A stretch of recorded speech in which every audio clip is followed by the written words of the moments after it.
is going to be on how to joint the edge of a board. If you wanted to run this saw or this board through the radial arm saw to do a rip, this edge has to be straight, so does the rip fence, and the blade has to be parallel to the rip fence. Otherwise, you're not going to get a satisfactory job. The thing is going to kick and buck and give you fits. So the first thing you do is you attach a straight edge with clamps to the board you're going to rip. In this case, I held it back 3 inches on both ends and clamped it down pretty good and tight. Now, that's going to sit on a table like so. So the next thing that has to be done is a hold down needs to be attached to the table. Now I've held this back, so that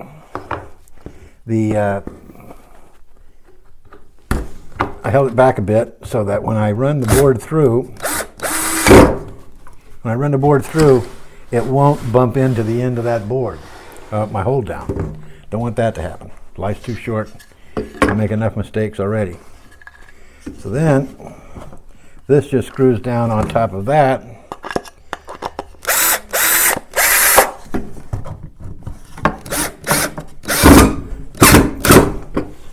Okay.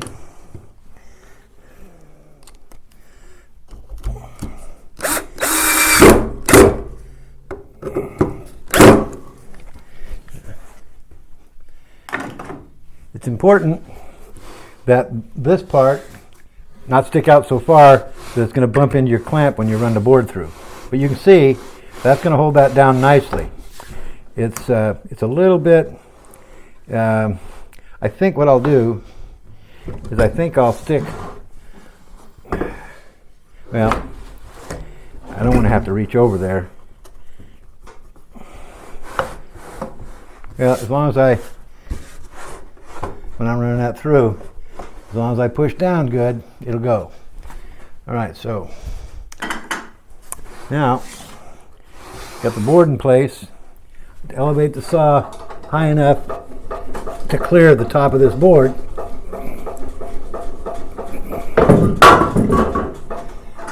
Release the hold down or the clamp on the carriage. Eyeball the blade over. I'm going to take off about 1/4 inch, doesn't matter. I'm not cutting this for any particular project. I'm just demonstrating how to joint the edge of this board. Let's move the ashtray off of there. And now we will drop the blade down until it touches the table. Turn it on. Drop the blade till you hear it touch the plywood.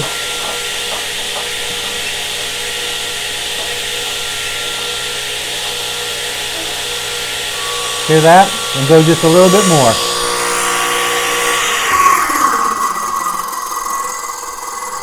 Turn the saw off. If you got a brake, go ahead and use it. Make sure the yoke clamp is clamped. Make sure the arm clamp is clamped. Make sure the bevel clamp is clamped. Make sure everything's tight. Put your board up. Make sure it's going to just clear. Oh, I got lucky.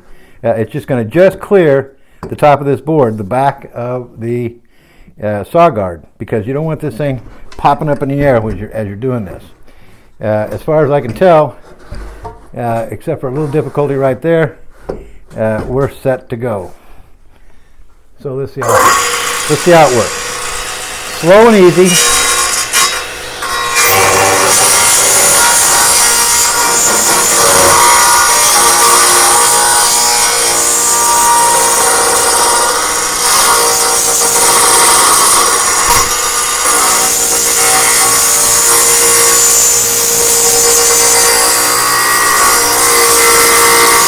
Keep constant pressure of the board against the front of your table.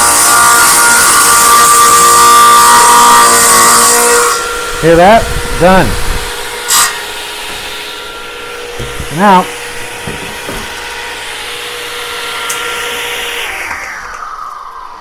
If the front of your board or front of your table is straight, then you're going to come out with a nice cut. This is a little burn mark when I entered. It bobbled just a little bit when I tried to push it underneath this. So next time this will need to be a little bit looser. And this is where I made a little transition with my hand. It's not unusual to get a little burning when you're doing rip cuts like this. So now we will rip the other side. Loosen the carriage clamp. I'm going to remove this because it's not actually in the way, but it's a bad practice to have extra things on your table when you're using the saw. You know, some guys might object to putting holes in the top of your radial arm saw table, but you know, this is a sacrificial top, so I really don't care. It might bother some. I can put a little glue in that hole if I want to, and take the sander to it and straighten it up. I'm going to mark the edge that's already been jointed, just so I don't get confused here, which is easy for me to do. Put the clamps away and get those out of the way. Got to put them away sometime anyway.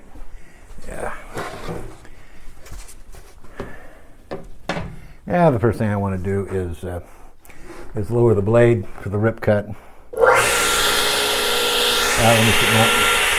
That's not the first thing I want to do. First thing I want to do is get it set for a rip cut to the right width. Look at that. Well, are we just about out of space for this? No, I can take off a shaving. In fact, if I get that cord out of the way, I can probably go back. Yeah, I can go back a little bit more. Let's see. Yeah, that's fine. That's about as far over as you can do on an out rip. So there's that. I'll lock the carriage again. Always making sure that all your clamps are tight. Now we'll start the engine up again. Lower the blade. Makes a little noise, just a little bit more.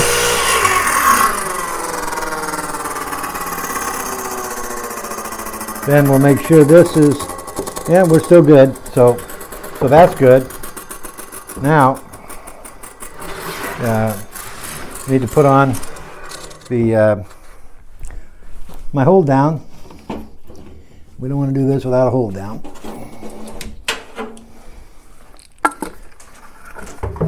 That's this is the hold down in case I get in the road here with the camera. I'll try to get over here where I'm not completely blocking the camera and you maybe see what I'm doing.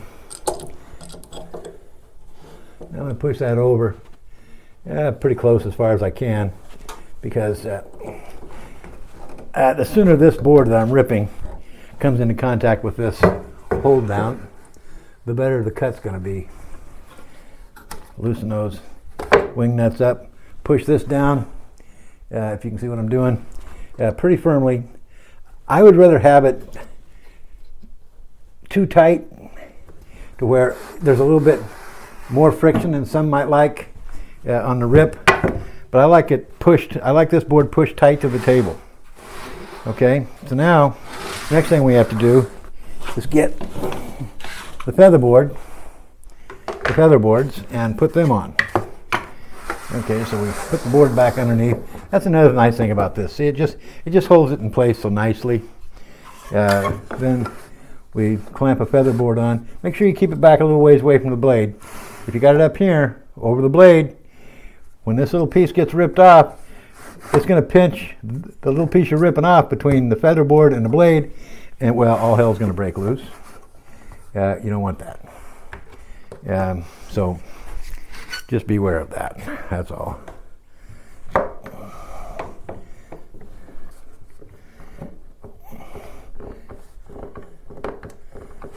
Okay. Next one.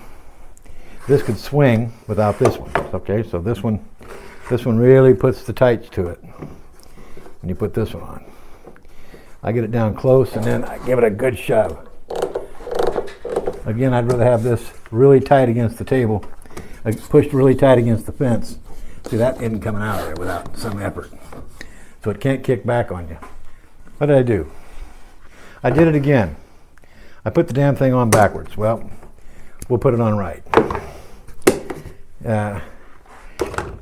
That's the correct direction if you were doing a rip cut. I got to flip this angle over. All right, well, like I say, I don't think that clearly when I'm doing videos, because I'm trying to think of too many things at one time, I guess, and I'm not as good at that as I used to be. I know some people might say I never was good at it. Oh well. We can't all be good at everything, can we? Okay. All right. Yeah, did you hear that? Those teeth, those fingers are firmly embedded in that. Okay, the next thing I need to do is find my push block. The push block is this. This is designed to push the wood all the way through. This will hit the back of the guard before my fingers can ever get near that. And I've got my fingers are guarded, well guarded behind this guard, and I got a good place right there for the heel of my hand to push on. So I've got darn good control. So even without the anti-kickback pawl and fingers that normally would be on there, but you know, when you buy a used saw, you don't always get those, and those are pretty rare. So there's my jointed edge.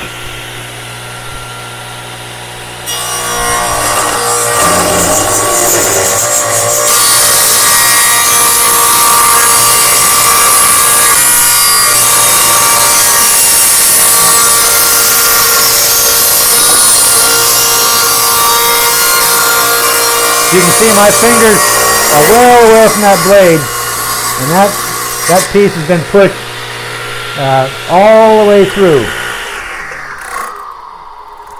The piece I just ripped is really, it's all the way through the blade. And that is pretty much, well, I don't know if that camera's going to focus on that exactly or not, but that is as smooth as a baby's butt. And let's see, we jointed this edge, we ripped this edge, and we measure 3 and a pinch over 3/4. Oh, I'm sorry, a pinch over a quarter, and not quite 5/16. And believe it or not quite 5/16, and not quite 5/16. That's within a 64th of an inch, I guarantee it, if not closer. So that is how you joint a board and then rip it to width. You can either use the out rip like I did here, and I used it because I already had it set up to do the out rip for the joining process, so I just pushed it over. If it was a narrower board, I'd have to flip the yoke clear around and do an in rip. This would end up on the other side. Fingerboards would end up over here. It'd just be the opposite of what I'm doing here, but as you can see, either in or out rip works equally well. So obviously you push in the opposite direction. If I was doing an in rip, the board would have got fed from this direction. But that's that, and I hope that maybe we both learned something.